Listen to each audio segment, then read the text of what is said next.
இப்போது இங்கே சுவாமி அம்பாளுக்கு ஊடல் ஏற்பட்டிருப்பதாக ஒரு ஐதீகம் நடைபெறுகின்றது ஆண்டுதோறும். சுவாமிக்கு ஊடலா அப்படின்னா கிடையாது. நம்மளாம் அப்படி இருக்கக்கூடாதுங்கிறதுக்கு இதெல்லாம் ஒரு உதாரணமாக இந்த வழிபாட்டை ஆண்டுதோறும் செய்து வருகின்றார்கள். இப்போது இங்கே நிற்கின்ற பெருமான், அங்கே நம்ம சங்கரையா வச்சிருக்கவர் யார், அங்கே உள்ள இருக்கிறவர் யாருன்னு கேட்டிங்கன்னா சுந்தரமூர்த்தி நாயனார். நால்வரில் மூன்றாவதாக இருப்பார் சுந்தரமூர்த்தி நாயனார். அவருடைய ஊடலை சாமி தீர்த்து வச்சார். அதனால் சுவாமிக்கு ஏற்பட்டிருக்கிற ஊடலை சுந்தரமூர்த்தி சுவாமிகள் தீர்த்து வைக்கின்றார் என்ற ஒரு ஐதீகமாக சுந்தரமூர்த்தி சுவாமிகளை எழுந்தருளை செய்து ஓதுவார்கள் மூலம் ஆண்டுதோறும் இந்த ஊடலை தீர்த்து வருகின்றார்கள். முதலாவதாக விநாயகப் பெருமானுடைய பாடலை பாடி தொடர்ந்து இந்த ஊடலை இங்கே பெருமானுடைய திருவுருளால் தீர்த்து வைப்போம். நம பார்வதி பதையே தென்னாருடைய சிவனே போற்றி. திருவாக்கும் செய்கர்மம் கைவூட்டும் செஞ்சொல் பெருவாக்கும் வீடும் பறிக்கும் உருவாக்கும் ஆதலால் நானே முகத்தானே காதலால் போக்குவருத்தம் கை அறவல்கள் அல்குடார் பாராசை தீர்த்தவர்க்கே வீடு தருவோம் என்றளவில் வேதம் சாற்றிய தலைவன் தன்னை பரவதன் புதல்வி தீர்ப்பாங்கழுது கண்படுக்கும் பண்ணால் இரவினில் தூது கொண்டோன் இணையடி முடிமேல் வைப்போம்.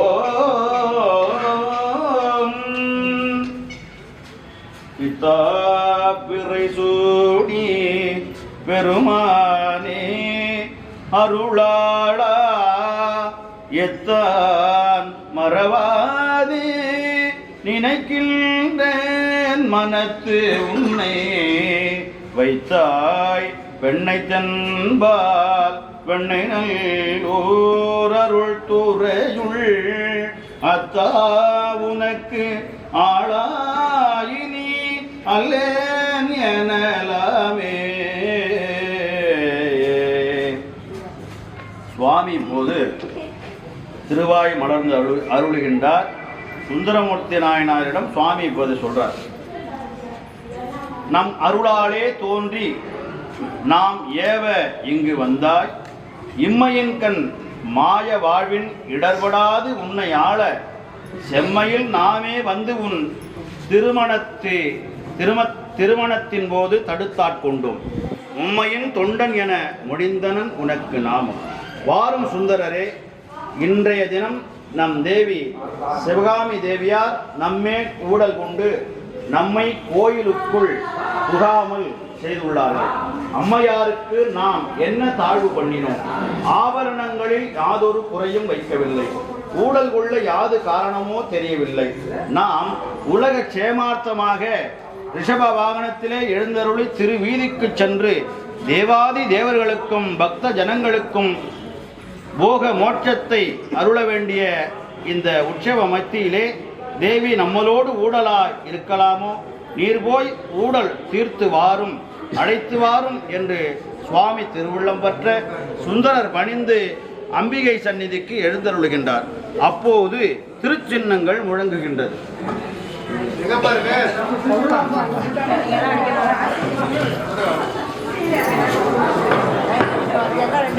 ஊடலை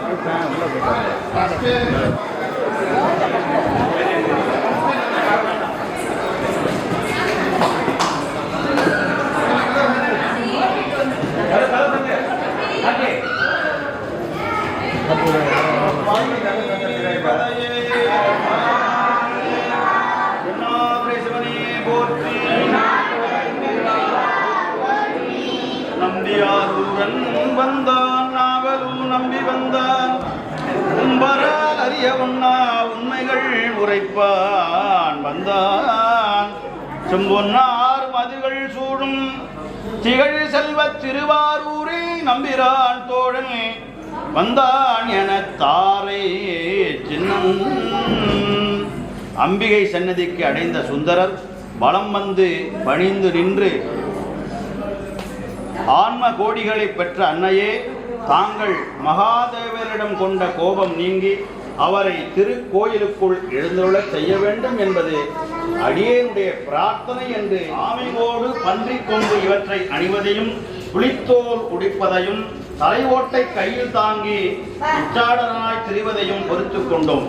உம்முடைய கர்த்தராவர் தாருகாவனம் சென்று ரிஷி பத்தினிகளை கண்டு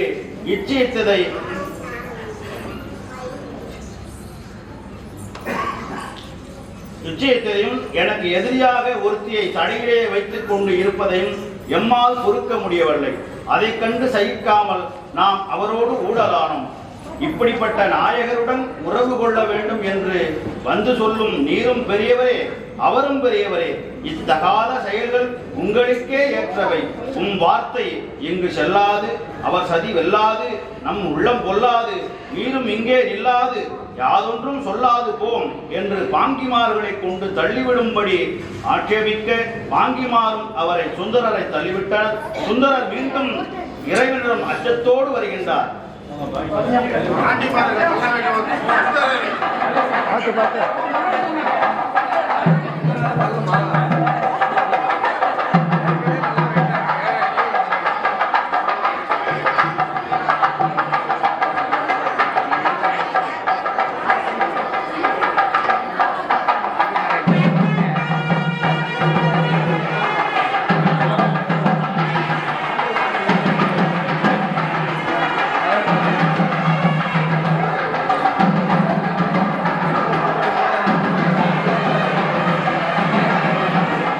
கள்ளத்தை மல்லவுமை நங்கை அறையில் பொல்லாது கண்டா எங்கள் நாயகனே.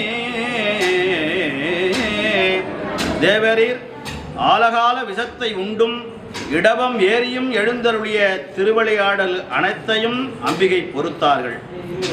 தம்மை இடப்பாகத்தில் வைத்துக் கொண்டே கங்கை என்னும் நங்கையை தேவரீர் சடையில் மறைத்து வைத்திருப்பதையும் ரிஷிபத்னிகளை இச்சையத்தையும் அம்பிகை அறிந்து மிகவும் ஊடலாய் இருக்கின்றார்கள். தேவரீராக தூது சென்ற எம்மை பாங்கிமாரை கொண்டு உன் வார்த்தை இங்கு செல்லாது என்று கூறி விரட்டிவிட்டார்கள்.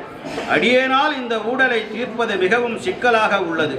முன்னொரு காலத்தில் அம்பிகையிடம் ஊடல் ஏற்பட்ட போது இராவணனை கொண்டு கைலை மலையை பெயர்க்கச் செய்து அதனால் அம்பிகைக்கு அச்சம் உண்டாக்கி அவர்களே உம்மை வலிய தழுவிக்கொள்ளும்படி செய்து கொண்ட உபாயத்தைப் போல தேவரீரே வேறொரு உபாயத்தை பண்ணிக்கொள்ள வேண்டும். அடியேனால் இந்த ஊடலை தீர்க்க இயலாது என்று சுந்தரமூர்த்தி சுவாமிகள் கூற சுவாமி சொல்கின்றார்.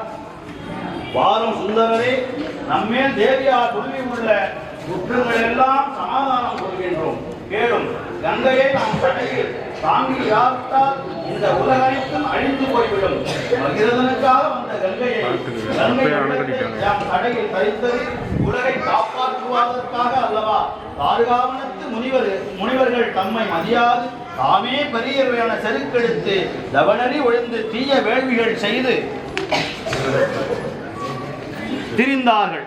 அவர்களுக்கு புத்தி புகட்டல்லவா நாம் பிச்சாடனாய் எழுந்தருளினோம். இதையெல்லாம் இன்னொரு தரம் போய் அம்பிகைக்கு எடுத்துச் சொல்லி சமாதானம் பண்ணி அழைத்து கொண்டு வர வேண்டும் என்று சொல்ல அதன்படி சுந்தரமூர்த்தி சுவாமிகள் அம்பிகை சந்நிதிக்கு எழுந்தருளுகின்றார்கள். இறந்து வந்து அன்னமிட்டு ஆதரித்தவர் அல்லவா? உண்டவாய் வாழ்த்த வேண்டாமோ? கூத்த வியாபாரம் பண்ணுவருடைய பேச்சை பேச வேண்டாம். நீர் போகலாம் என்று அம்பிகை பாங்கிமாரை அனுப்பி தள்ளிவிட மீண்டும் சுந்தரர் சுவாமி சன்னதிக்கு எழுந்தருளுகின்றார். சாமி சன்னதிக்கா?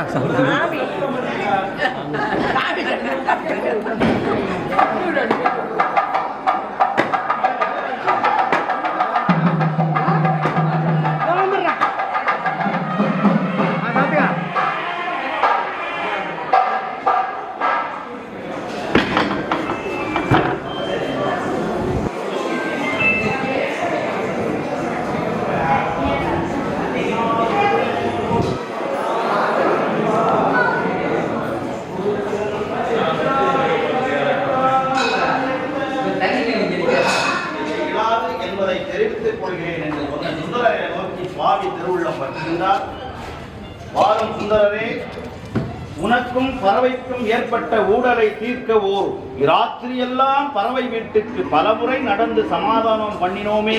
நீர் எங்களுக்குள் ஏற்பட்ட ஊடலை தீர்க்க இயலாது என்றால் உம்மை விட வேறொரு தோழன் எமக்கு உண்டோ சொல்லும். தம்பிரான் தோழன் என்று உமக்கே நாமம் பெயர் கொடுத்தோம். இந்த ஊடலை நீரே எந்த விதமும் தீர்க்க வேண்டும் என்று திருவுள்ளம் பற்றினார். சுந்தரர் மகிழ்ச்சியோடு 3ஆம் தடவையாக அம்பிகை சன்னதிக்கு சென்று வலம் வந்து நின்று துதித்து செல்கின்றார். பகிரதன் தம் முன்னோர்களாகிய சகரர்களை உயிர்ப்பிக்க விரும்பினான். கங்கையை பூ உலகிற்கு வர வைத்து அவர்களை உயிர் வரச் செய்ய வேண்டும் என்று தவம் செய்தார்.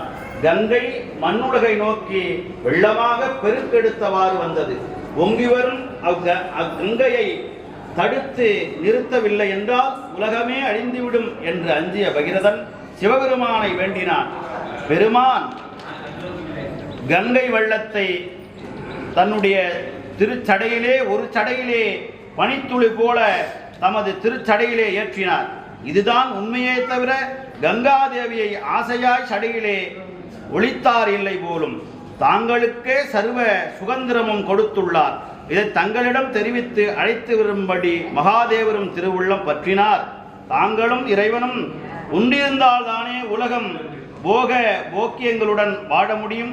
ஆதலால் ஊடல் தீர்ந்து எழுந்தருள வேண்டும் என்று வேண்டிக்கொள்ள அம்பிகையும் கோபம் நீங்கி திருவுள்ளம் மகிழ்ந்து புன்சிரிப்புடன் சுவாமி சன்னதிக்கு எழுந்தொழி வந்து பெருமானை வலம் வந்து பணிந்து அருகில் நிற்க பெருமான் மகாதேவியாரே நோக்கி நாம் இருவருமே ஒரு பொருள் ஆகையால் கோபம் தணிக என்று கூற தாண்டவம் ஆடினார்.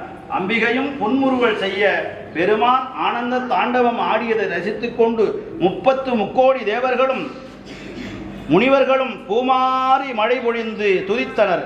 கந்தர்வர் காமகானம் பாடினர், சாமகானம் பாடினர். தும்புரு நாதர்கள் கும்புருடர் யாழ் இசைத்தனர். சித்தர் வியாதத்தர் பல்லாண்டு பாடினர். அம்பிகையை பெருமானிடம் இடது பக்கம் அழைத்து வந்து இறைவனுக்கு அருகிலே நிறுத்தி தோத்திரம் செய்து அருளினார் சுந்தரர்.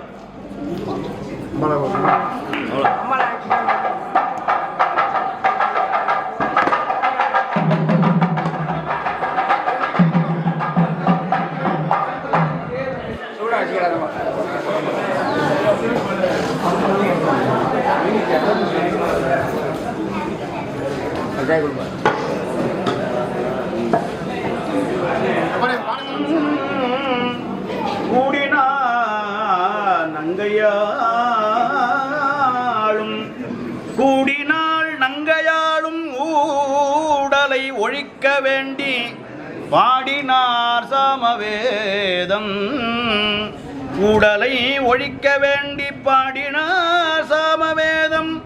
பாடிய பாணியாலே ஆடினார் கெடிலவேலி அதிகை மீரட்டனாரே. சாமவேதம் பாடினார். ஈஷா நமஸ்ய ஜகதா சுவாதேஷா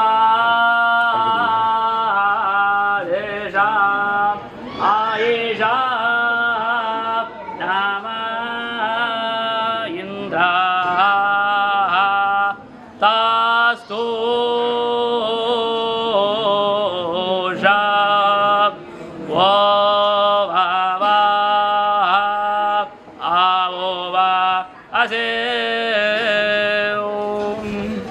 நம பார்வதி பதையே ஏகம்பத்துரையந்தாய் போற்றி. கோளை கண்ணி கூரன் காண்க அவளும் தான் உடனே காண்க. காவாய் கனகத்திரளே போற்றி போற்றி. கைலாதிகரே நம்மே ரங்கர தேவாலயே தேவதா